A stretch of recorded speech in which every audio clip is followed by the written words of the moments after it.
You're listening to the AFTERBUZZ TV network, now the largest new media platform on the web, and your #1 source for after-show entertainment. Very good, Keith Johnson. From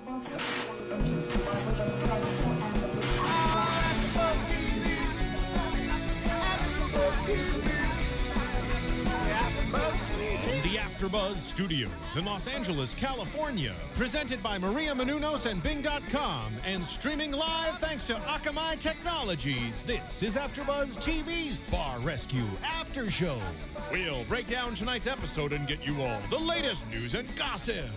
And now, another post-game wrap-up show for your favorite TV show. It's AFTERBUZZ TV's Bar Rescue After Show. Welcome, ladies and gentlemen. Paul! Paul! We got your Janet! We got your Janet, Paul!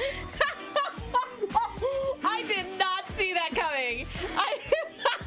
We got your Janet. We got your Janet. God, I am your host, Phil Svitek, joined alongside Dorinda Barker. Hi, guys. How are you? Steven, get me a drink!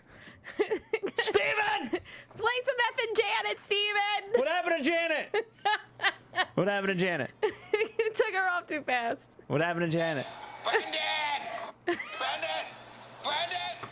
Yes, yes. What a crazy episode tonight, and we will have Keven Undergaro calling in a few to give his take on everything. Overall, a pinnacle of Bar Rescue, really. You know what? I really think this is up there on one of my top episodes ever of Bar Rescue. Pirates, of course, will always be #1. And what are we? We're not even 2 minutes in, and it gets 150. But this is up there. This might be #2 for a lot of reasons, because this had like. Give me the top 3. Okay, top 3, Pirates. No, top 3 reasons why this is #2. Oh, why this is #2? Okay, all right, Paul. Okay. Because he was funny and sad, you know? He was definitely, you know, your story that Moliere could have wrote. And then the way things just went down and his hilarity and audacity of the way he spoke to his employees.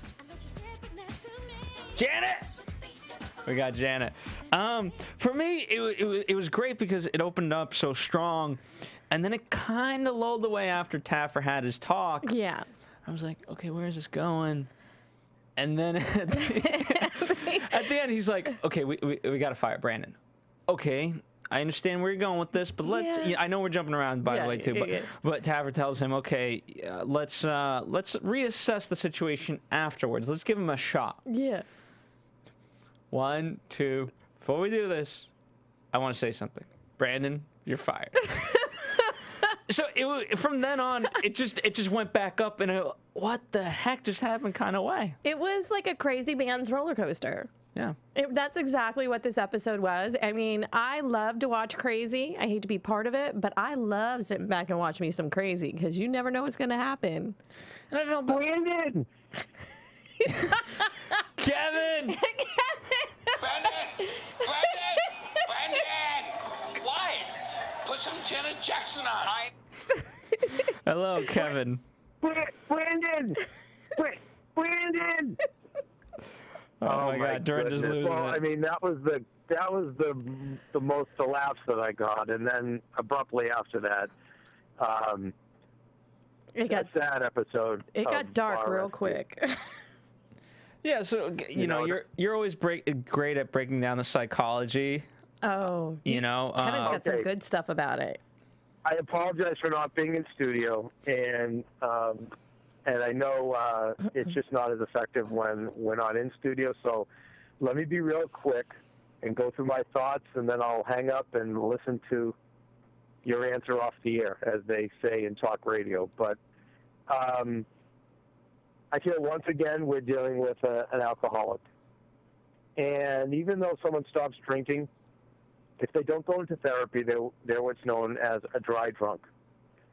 And one of the bases of the disease alcoholism is narcissism.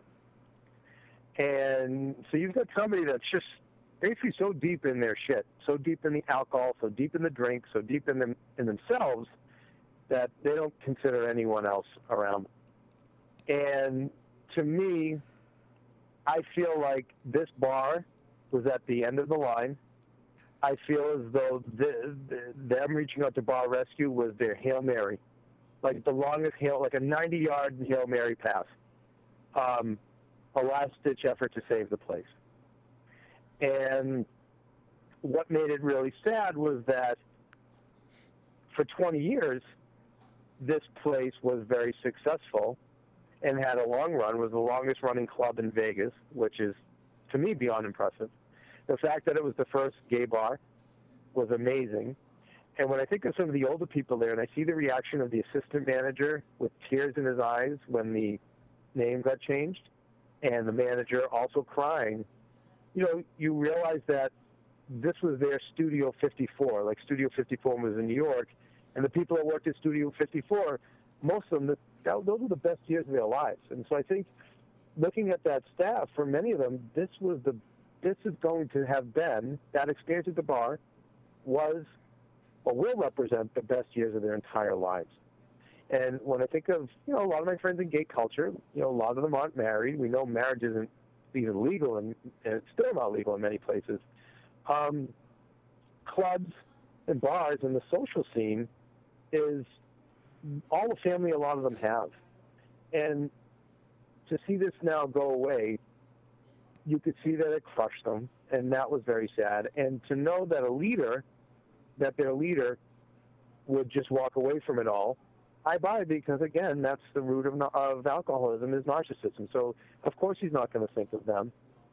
And I think when he walked into the bar, and it wasn't exactly what he wanted, and the fact that he was at the end of the road anyway, $2 million in debt, and the fact that he was deep in his disease of alcoholism, or at least, again, so it appeared from, and I do not know that for a fact, I just based it on what I saw, it would make sense that he just said, okay, forget it, I'm walking away from this. I also think for him to abruptly fire Brandon, there's way more to the story that we don't know. They very well could be past lovers. Something could have happened behind the scenes in that 24-hour period. But for him to step up and abruptly just fire him, you know, there's something more to the eye. I think ultimately the blame falls on the owner because it's the head of the snake. But I don't think Brandon was an angel either. He definitely seemed like he had a little bit of an attitude too. Overall, I give so much credit to John because I think it was a great renovation, and leave it to John to figure out what to do with drag queens. I think it was genius that, you know, he came up with the 3 stages. And by the way, if you have ever gone to a gay club, I've got lots of gay friends, so I've been to a few. The fun thing about it is when you do have the bartenders jump up on the bar and dance, and it does give that Coyote Ugly kind of energy to a bar, and keeps people partying and drinking and having fun. And leave it to John to figure that out and not, you know, get rid of the old performers, but find a way to blend them in a new way. And it's just sad that I feel like the bar is probably financially so far at the end of the rope, and I feel that the owner was so deep in what I see as his disease that it was just probably too late to pull out. And just overall very upsetting and very sad. And I'm with you, Dorinda. You know, it was very, very sad. A great episode, but one of the sadder ones. Oh, yeah. For sure. So anyway, it'll be interesting to see if you guys can do some research on Facebook or whatever, if there's any remnants in social media of what's going on with these people. I would bet not, only because they were older people and probably not so involved in the social media scene, but you never know. So maybe, Steven, by the end of the show, you can do some researching online and kind of pipe in when toward the end and tell us what's going on. I'm trying to look into it right now. All right, those are my thoughts, and I'll be listening, guys, and I'll see everyone next week. Sounds good. All right, bye, guys. Bye. Yeah, I think, you know, just going back to the difference between the Pirates episode and this episode, I think what's interesting is they had a shot there with the Pirates. Mm-hmm. You know, it was just a terrible, terrible decision. this, you know, what made it so sad is at the end, the you know, the employees there, they didn't stand a chance. They didn't stand. They had a choice. Yeah, they didn't, because honestly, if this to do $2 million is a lot, but to recover from $2 million seems like it's impossible. But it is Vegas, so that is a little different. The way I looked at it, right in their peak, they were making $180,000 a month. Yeah, 100. Yeah, so 10 months right there is 1.8. So it would have taken you 11 months if you're going with that to get you back on track. Yeah. So, I mean, they could have done it in a year and a half. It wasn't something Maybe that 2 years even. Yeah, you know? I mean, to get yourself under that in a place like that, if you would have kept certain things going, what Taffer gave them could have got them out of that mess. Especially with the show, which having it on 3 platforms, not having just drag, like one with the boys dancing, with the drag queen over here. I loved that idea.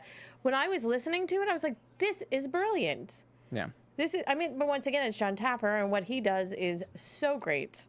And he just looks at the niches of all these bars he goes to and finds what could work better with it. And Vegas, you know, is his stomping ground. Yeah, I'm sure he's probably heard of this place. If it's been there for 20 years, you know, I'm sure he has heard of it. I mean, not even 20 years. 1977, it opened its doors. So 37 years ago. Nice job. I can count. There you go. Yay. You know, and it's great to that point, you know, when they're changing the name and you know, Keven mentioned that they were all sad. It's their version. It was, you know, I think Taffer handled it really well in the sense that he said, you know what, here's all the kind of monumental Las Vegas stuff, and where are they now? You know, life goes on, and, you know, it's an era, it's whatever you want to call it, but it's time to move on. It is, and here's the thing about the bar culture, and, you know, one of the reasons why I stayed in it for as long as I did stay in it is because, you know, I do come from a good family, but in the same sense, I love having people around me, and I love that whole family atmosphere, and that's what the bar business does. It gives you that.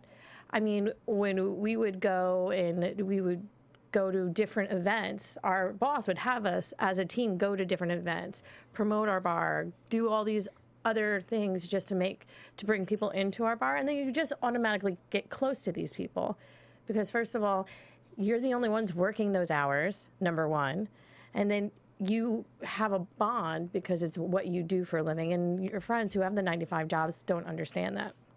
Yeah. But yeah, it was interesting to watch, like Chino. He was in tears when they changed the name. Yeah. At first, I didn't know what SBLV was. I was South Beach, Las Vegas. But I was like, what is that? But then when he said it, I was like, okay, I get it now. Yeah, I didn't quite get it at first either, but then it did make sense. You know, in terms of Paul, what made it so interesting is that, you know, right, he has the line of, like, you know, I got in for the fun. When I didn't make money, it became about having fun. And that's the sad part. I mean, he was basically just losing money just to have drinks, and in many ways, like, almost as sex slaves. He's like, remember, that was just atrocious. I mean, here's the thing. When you do the recon, it was uncomfortable. It was uncomfortable to watch. I mean, throwing glasses at his employees and having them go play Janet Jackson, which, I mean, we're laughing at and everything, and telling and berating them, and belligerent as he was. How about when he ripped open, who was it, Livia? I can't remember who it was, but ripped their shirt open. Yeah. Your boss just comes up and rips your shirt open. Show more skin. I was shocked. I did not see that coming. Like, this episode had a lot of I did not see that coming in it. Yeah. You know, a lot of times you're like, oh, yeah, I saw that coming. He did a lot of things. Or what about, this was my favorite. I'm going to double the people in this bar. Yeah. And then he takes a drink of the Corona, and then takes a drink of whatever that was he was drinking. Goes, see, I did it. Definitely wasn't a martini because they don't have vermouth. Can we Go ahead. That's your area of expertise. Woo! Okay. So they ask for a martini. They give it to him in a flip cup, like a plastic flip cup, because that's Which is amazing. Yeah, and no martini. Did they even shake it or stir it or anything? No, he put it in there, and then put it back in. That was it. That was the extent of it. I was just amazed by the whole thing, and it just being no respect for being a bartender at all. And I'm not gonna say, I hate saying the word mixologist, but just no respect for the art of it. And it doesn't take that much. Get a martini glass. But then I look at Paul throwing all the glasses. That's probably why they don't have glasses. that was my second thought.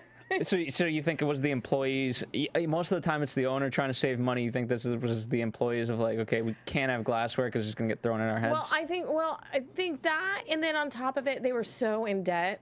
And I'm sure if you're $2 million in debt, you're at a point where people aren't selling to you. You know, whoever their vendor would be, they would have to pay cash COD because they're probably backlogged on what they were supposed to be paying anyway. So I think at $2 million, they probably couldn't even afford it. Yeah. You think they definitely reused the plastic though, right? I would hate to think that, but if I had to guess, they reuse that plastic every night. First off, they're not using that much plastic a night to begin with. Because there's no one there. No, there was no one there. I would like to think that they weren't, but there's a high possibility that they probably were. I've actually, you know what's sad? I've seen it's the bars where all the reality stars go for their conventions, and it's the only place that'll like get the drinks for free to the reality stars are usually the places that have plastic cups in Vegas. Oh yeah. I've seen more than you would imagine. I could imagine those places. I can imagine, but you know, here's the thing. I've worked at a lot of bars, and I've worked at a few bars that did the plastic cups and stuff like that. I did work at one. But did you guys ever discuss it as a staff, like, you know, from ownership down, and just as the bartenders of like, what are we doing? The reason at one place that I worked at for a long time, the reason we had to do plastic was after a certain time. It was because of insurance purposes that we had to do plastic, because if you did glass after 6 o'clock, because there is a higher probability of fights. Okay. So insurance would go up. Okay. So after a certain time, they would have to actually do. But before that, happy hour, you could have glasses. They would have those big hurricane glasses. Yeah, because everyone's having it. But 6 o'clock, boom, plastic glasses. That's interesting.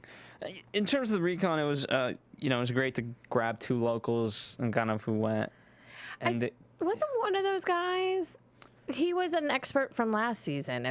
He looked very familiar to me. Perhaps. I mean, you know, they were promoters in Las Vegas and very reputable.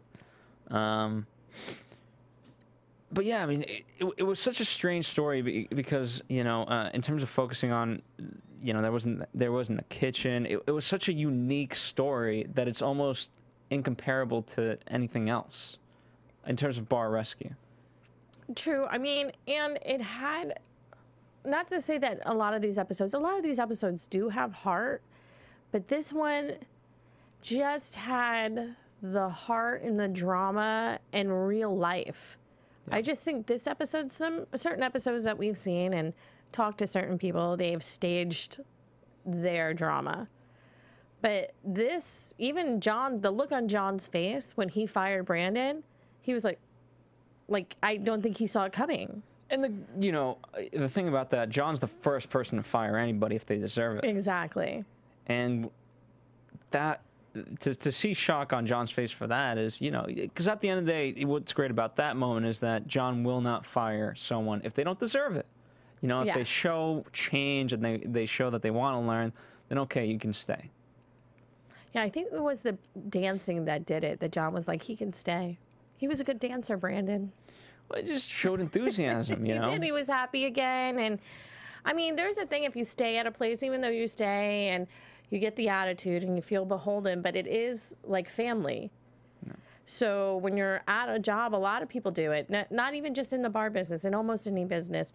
If you get to such a closeness, even though you hate it, you still stay because you feel, you know, beholden in a way to people because you like them and you like your environment and it's comfortable and you're content. Okay. Steven, by the way, you saw this episode. Feel free to chime in. I will when I do. Can we talk about something real quick that I totally loved? Go ahead. Totally loved. Okay, so when they did the recon, right? And they came, John brought in the 3 bartenders. I loved that. There was a couple of things I really loved in this episode, but one of them was that, because I've seen that before, by the way. When I worked at this one restaurant and they were going into opening up for days, they had the night shift come in, they had the day shift come in, and when certain things went down and started to get busy, they'd hit switch, and then the night shift would come in. They would do, because they were, of course, they were doing it much longer and they were more experienced.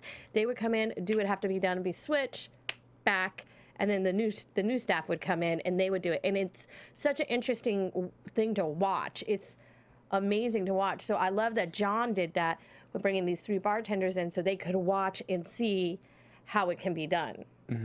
And I was so impressed by that.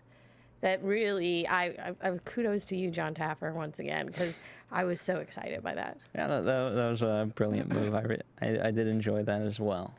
Yeah, there were some things in this episode I really... For me, I really enjoyed, you know, in terms of the drag dancers and then, you know, the 3 different podiums. What was fun to me is that it did get the bartenders involved. You know, I think, you know, so no matter what, it just... Because everyone at the start of it had such a sense of misery. You know, they want, as you mentioned, okay, they felt a connection that they all kind of had to stay here, but that aspect of it brought joy to them. Of okay, we're getting to do something. Customers are going to notice us, and then we're gonna, you know, and it's just short enough. Okay, 2 to 3 minute spurts. It was great, you know, as opposed to 40-minute drag show. Up next, Steven. Stefania. Yeah. You know, of just quick spurts and it gets the crowd amped. And I never thought of it that way. And that's a huge difference between 40 minutes and 2 to 3 minutes. Because you're watching a show. It's 40 minutes, you're watching a show. Yeah. Like, that's what you're going to do. 2 or 3 minutes, you're like, I can watch. I can go to the bar. It's still happening. And if something else is not happening, I can look over here. Something's happening. It's getting that your peripheral going. Yeah. And still drinking, which is so smart. And especially, you know, what's great about it too is it's coming from different angles. You know, so kind of not necessarily everywhere we're situated, but for the most part, if you're situated somewhere, you can catch it and you can watch it, and so it can't help but catch your attention. Exactly. So I thought that was great. Yeah. Or what about? Excuse me. Flying in my throat. What about the service bar? I really loved what he did with service bar too. Having the glasses readily available and the ice readily available. So you just put them up, get them ready, and the bartender can make drinks. I think that's amazing. How many times have you? I don't think I've ever seen that, even to the bars that I've been to. You know, when I worked at TGI Fridays, we had to do that at a time. I don't think I did it the whole time we were there, but we did do it for a time. And it really did, because they had a separate service bar for the restaurant part itself. And we would have to put drinks up. And that's how we actually learned how to bartend, even before bartending. And they would make them and have it all ready, and you were good to go. Yeah. And it actually saved time, because that's seconds off of their drink making that they're adding on to their drink making to get drinks out quicker. Yeah, I thought that was really fun, and it seemed. Why don't more places utilize that? Just out of curiosity. I think a lot of places don't get that. I don't think they've really ever thought about that, and also like you should, especially for a busy place, you have to have that certain area where it just has to be for the cocktail server or for the waiter, because if not, you find yourself in such chaos. that it's a lot. It's because I've done it both ways, with a service bar, without a service bar. I will take service bar any day of the week because it's too much chaos. And people, they want to get in front of you. Even though you work there, they still want their drink first. Yeah. So, yeah. All right. So What do we got, Steven? we got some inside scoopage a little bit here. Yay. So from reading the comments on the Facebook page for Gypsy and things like that, it looks like that's not the only club that Paul had. Paul has another club named Piranha that is right down the road on the Strip in Vegas, and it's also a gay club, and it's still doing really well, and everyone's going there. And apparently they're remodeling Gypsy right now, and have been for the past few months, to turn it into something new, but they're keeping the SBLV. So it's now going to be Gypsy Presents SBLV. They're putting in a gigantic stage. They're putting in all sorts of things. And it just looks like he's doing different things like that. The comment that I was reading was from somebody on Facebook who writes, I'm just going to say that in all my 8 years going to Piranha and Gypsy, I have never seen Paul drunk at any one of his clubs. People, it's a TV show. Sometimes people have to act to make the show interesting. Brandon stole the show. So funny. Sorry about what happened, though. You know, they never showed the backroom bar. I personally didn't like what the show did with Gypsy as well, and I'm really excited to see what Paul will do with the new one inside. Bring back Gypsy from back in the day. All right, if that's the case, I'm just going to go, fuck you, Paul. Fuck you. And it came out. No, okay, what's the takeaway then? Like, is he not $2 million in debt? What's your story? That's a good question, because how is he able to renovate a place if he's not $2 million in debt?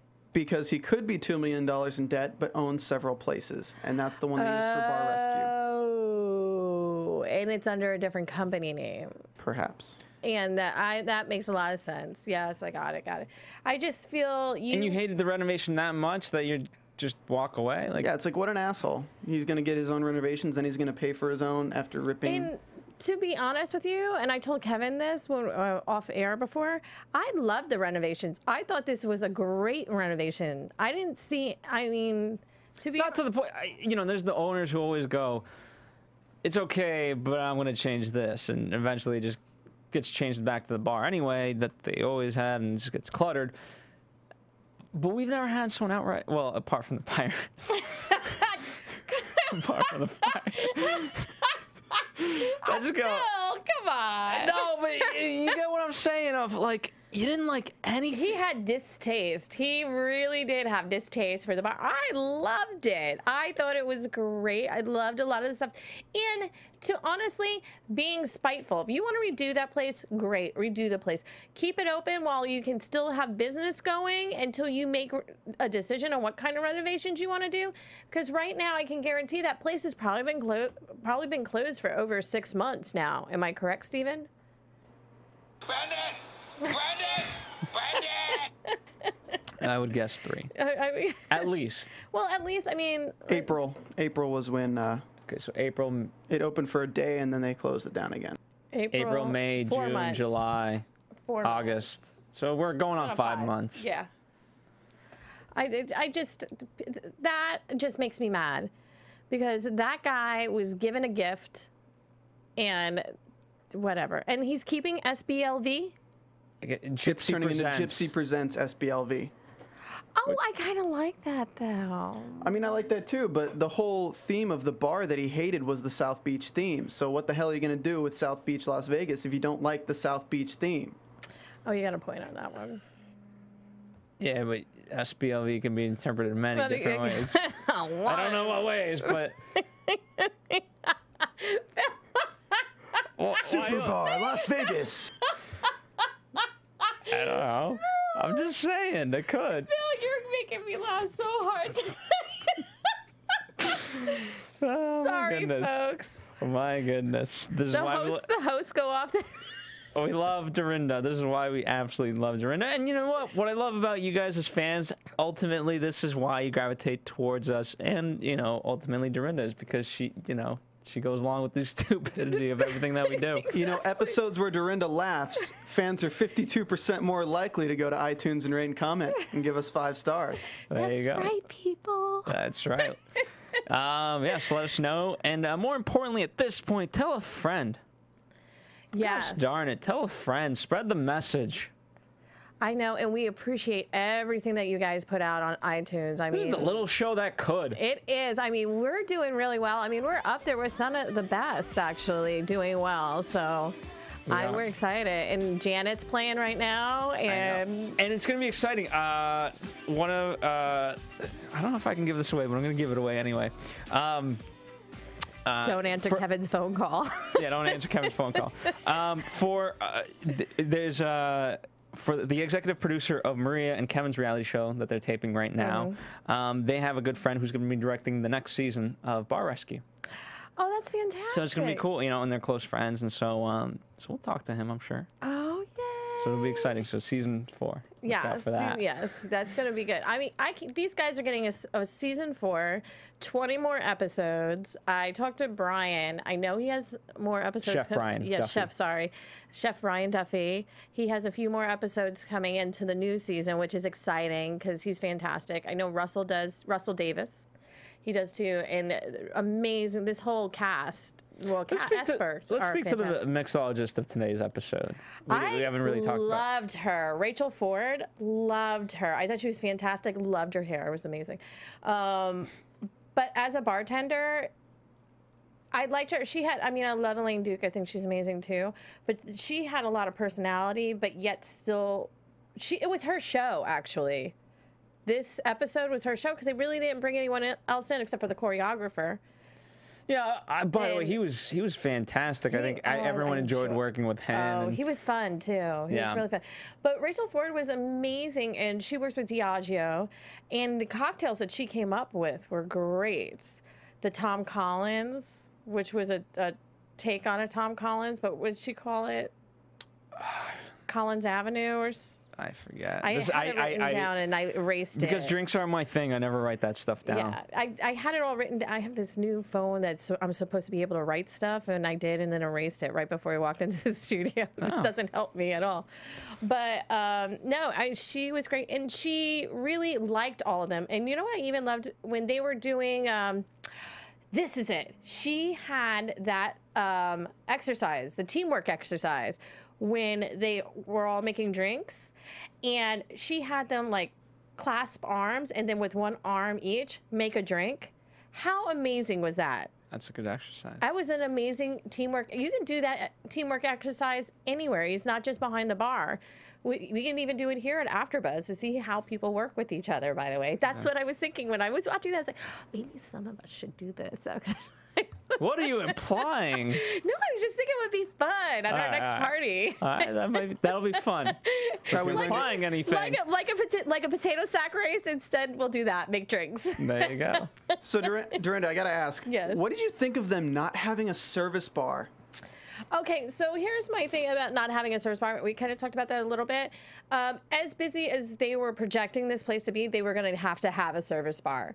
But you didn't have to. What I didn't agree, and I'm sorry, I'm going to disagree with you on this, John Taffer. You don't have to have a service bar separate of your bar.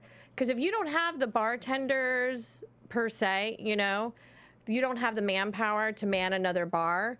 Or what if that bar isn't busy? So then you have this bar just sitting there with nobody at it. Do you get what I'm saying? I get what you're saying. So I like having a service bar that's within the bar, but having someone manning that service bar.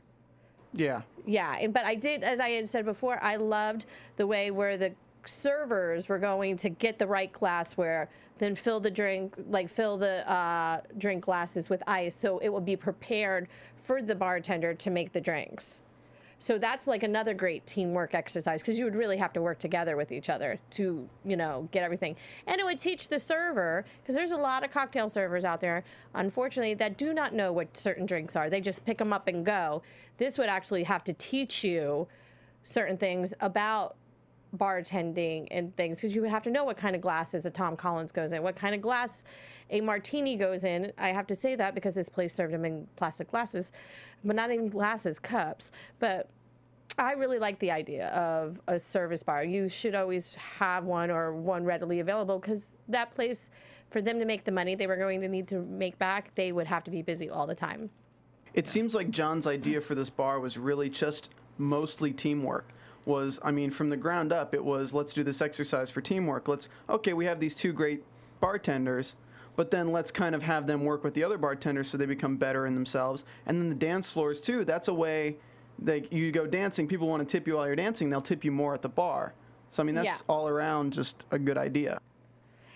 Yeah, in the way he had it set up, it was never going to be, the way John had it all set up, there was never going to be a lull, which was great.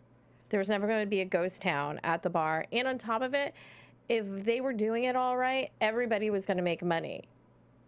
And the bartenders having them dance and them perform, I know certain places where the bartenders would get up and dance on particular nights, and they would make more money those nights. So because they were out doing something that was different from what they normally do, people will give you more money. So your average on making tips probably went up, I would say at least 10%. That's great. Yeah, so that's a great thing. I everything that John did, I loved this episode.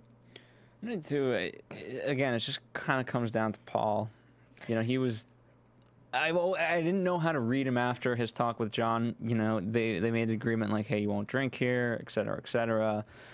And then, they had their sit-down talk of, we got to fire Brandon. And then, it took that weird turn of, Brandon, you're fired. I didn't understand that at all. I don't think it was a power. If nothing else, it was a power move of like, F you, guy, for whatever reason.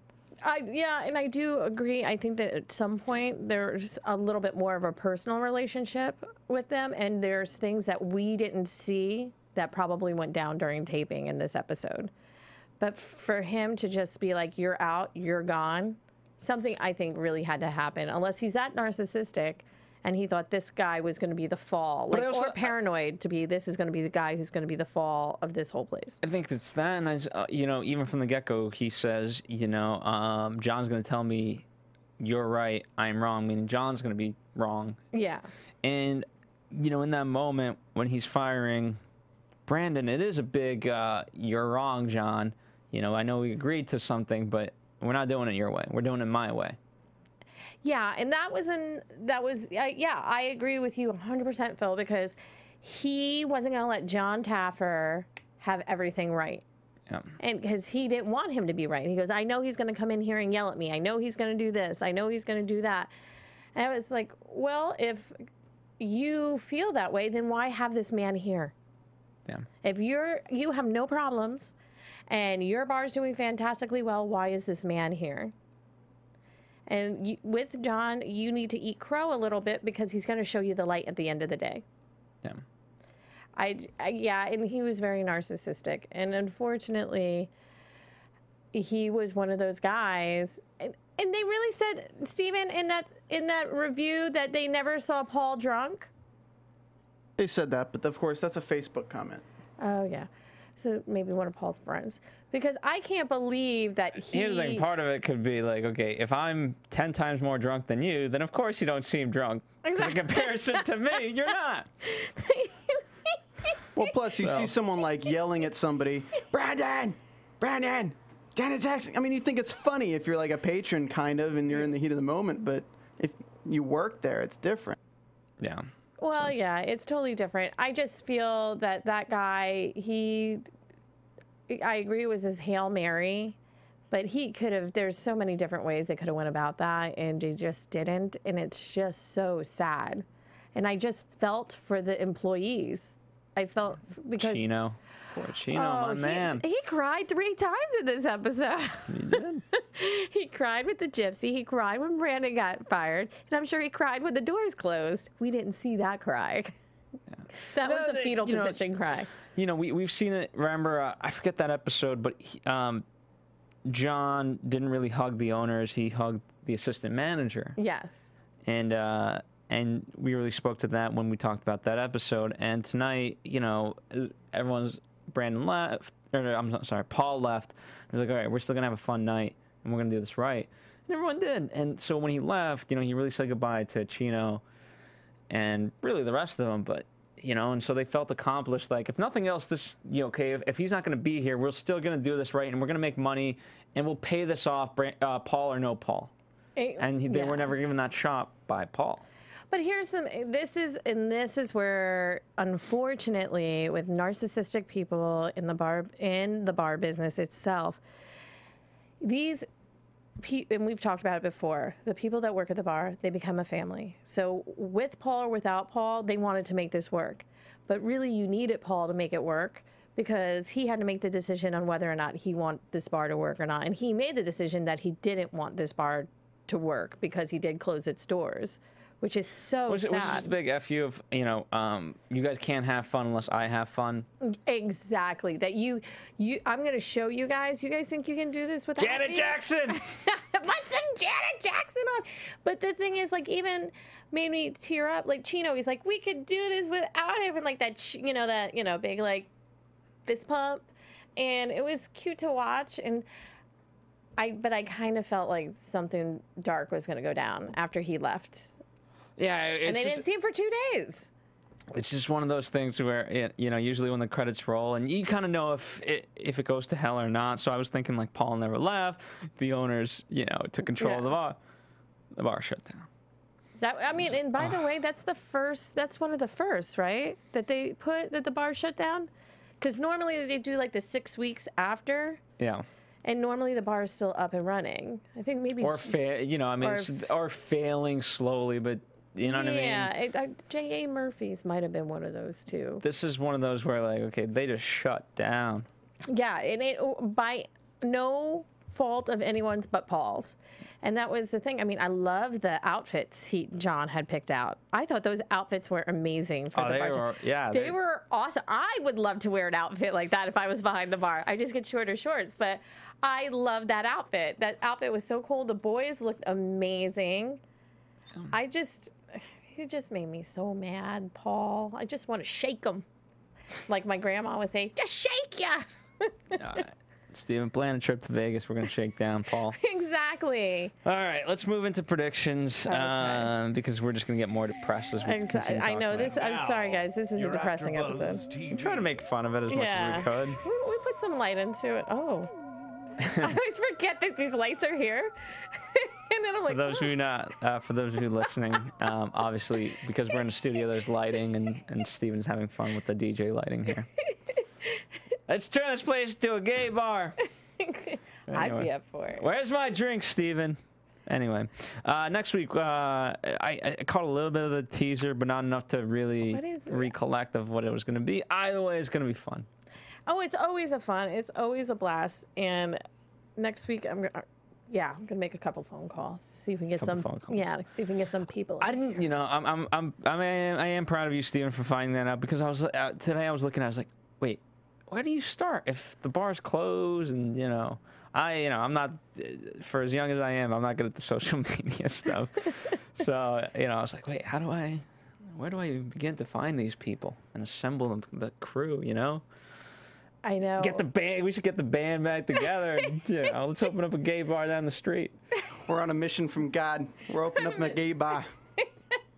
But it's if this does go down, I'd be interested if we could do some sort of follow-up episode and see who's working there. That's what I would like to know. I want to know who's going to be working there when it does open back up. I want to know what the vibe's going to be like. I wonder how much of Bar Rescue is even going to be left in that bar. It would be the most ironic thing in the world, and it wouldn't surprise me if this happened, if it'd be the equivalent of, so my cup's yellow, right? So instead of using yellow cups, he gets, like, blue cups. Like, it would just be that. From the pictures, everything is completely stripped out of the building. Oh, wow. Okay. But that doesn't mean... It doesn't mean what goes back in. It's not going to be... Well, the concept art is literally half the room is a stage. Wait, pull up the concept. What do you mean concept art? Pull up this concept art for the fans. Yeah, Steven, pull this. Give me like 30 seconds. Okay. All right, we're gonna do what's called killing time for 30 seconds. Like, this would be a good time to put Janet Jackson on. No, he can't because I know what he's got to do. I know, anyway. yeah.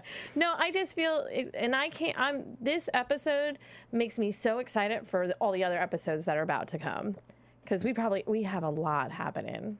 We do. And John Taffer is just making dreams happen for people. Not Paul, obviously, because he was ungrateful. But at the end, I always do. I like seeing people succeed, but then I also like the people that are stubborn, because ultimately what's great about it is it teaches a lesson.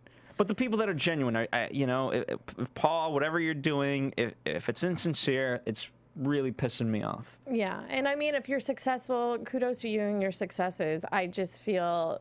Yeah, I don't care if you're a bitter, angry asshole that does throw cups. That's obviously, I'll even say inhumane, but at least you're sincere about it. True. I mean, I did have a boss once, unfortunately, in the realm of a Paul. And we're not talking about me, are you? No. We're talking a while back when I was a wee lass. And unfortunately, his lifespan was cut short because he was that guy. Had all those problems. Hold on, let her finish her story. Okay, so we're looking at the photos. For those of you listening, we'll have this up on our website. Yes. So just go to this specific episode, and you'll see a gallery of the photos there. So they stripped everything out at this point. Oh, it is gutted. Completely gutted. This is after the bar rescue renovations. Then this is their sketch of the stage that they're going to put in the new renovations. Okay. Gigantic. So gaudy. That, What are we building? Candelabra? I don't know. This is a little bit later towards then. Okay. And then this is the new bar. Okay. Dorinda, forgive my... What is so much different or so much more amazing about this than what... Because here's the thing, right? Let's say this is perhaps a little bit better. For the sake of argument. There's a but possibility. is it worth tearing everything down for maybe, let's say, 5% better? no. You know what I'm saying? This is a that much guy better? who just didn't want John Taffer to be right at the end of the day. He did not want him to be right. He did not... Honestly, he did not want his business to be saved by John Taffer. That's the way I feel. Yeah. And I mean, to be honest with you, it looks like a lot of mosaic tiling. And well, it's not up there anymore, but I'm looking at it because it's a lot of mosaic tiling, and it could look great. But now having a big stage like that, it's once again going to cut into your profit, because then people aren't going to be buying drinks. Well, let me put it this way, too. When they renovated the bar, John Taffer tells us that seats are worth $15,000 a year. Yes. And he added, I think, 35 seats? 28. 28 seats. Yeah. So if he added 30 seats, it's $450,000 a year in extra income. Yes. And he shut his bar down for 5 months. That already lost him $225,000 plus all the other income he was going to be making. You're smart, Steven. So He's got a calculator in there. Don't let it fool you. I can't fool anyone, Phil. We know. But that's just 5 months. I mean, think of the revenue. If he was taking in $2 million a year for 5 months, he's losing $1 million plus this. This is another, he's already out $1.2 million just to shut down and do new renovations, which are probably costing another $600,000. It just doesn't make sense to me, and it's just a weird case. I going back to the first season, the second season. What I loved, there's the owners. What I love, it's the owners who think the employees suck. And so when Taffer starts yelling at the employees, like, yeah, you yell at them. You're like, we're going to get to you in a moment, buddy. Well, I mean, it was even when Taffer, he actually did yell at some of the employees in this episode, and I was mad at him for it, because I was like, the root of all evil is the owner. Yeah. I mean, but the dirtiness was disgusting. But when the owner doesn't care, it starts at the head and works its way down to the tail. There you go. I don't think you were here last week, but we talked about it. Let's say there's your best employee, but eventually I think they're going to give way, and if they have nothing better, and he's just constantly berated, and he's like, okay, well, why am I trying? Why don't, I know I've kept this, I've cleaned this bar every single day, but you know what, for what? What am I doing this for? I'm giving up. I bet that's Chino. That's what Chino feels like to me. Well, I think a lot of them, even Brandon, to be honest with you, I'm going to go there. I think a lot of it has to do with the fact that they probably did keep this bar in pristine. And then you have your boss throwing things at you, ripping your shirt open. Why are you going to care about something if that's what you're getting? That's right. Anyway, you can find Dorinda at Lula Cherry Films, my favorite Twitter handle. That's me. You can follow us here at AfterBuzz TV. Rate and comment. Tell a friend, and also tell a friend about The Adventures of Serial Buddies. It's a hilarious movie. It's Dexter meets Dumb and Dumber. It's out now on video on demand, as well as iTunes and other digital platforms. Just go to serialbuddies.com. And September 17th, the DVD is coming out. It's got great stars. And you know what? I'll tell you a few of them, and then you can figure out the rest by watching it. It's got Artie Lang, Christopher McDonald, Christopher Lloyd, Kathy Lee Gifford, Beth Bears, Maria Menounos. And yeah, you think there's not a lot other people in there, but there's a lot more people in there. Ain't that crazy? And with that, we'll see you next week. From Bing.com, executive producers Maria Menounos, Keven Undergaro, Phil Svitek, and the entire AfterBuzz TV staff, we would like to thank you for listening to the AfterBuzz TV network. To watch or listen to other after shows and post comments or questions, be sure to visit AfterBuzzTV.com. I'm Sir Richard Wentworth, and this has been a presentation of AfterBuzz TV. Buzz you later. Yeah.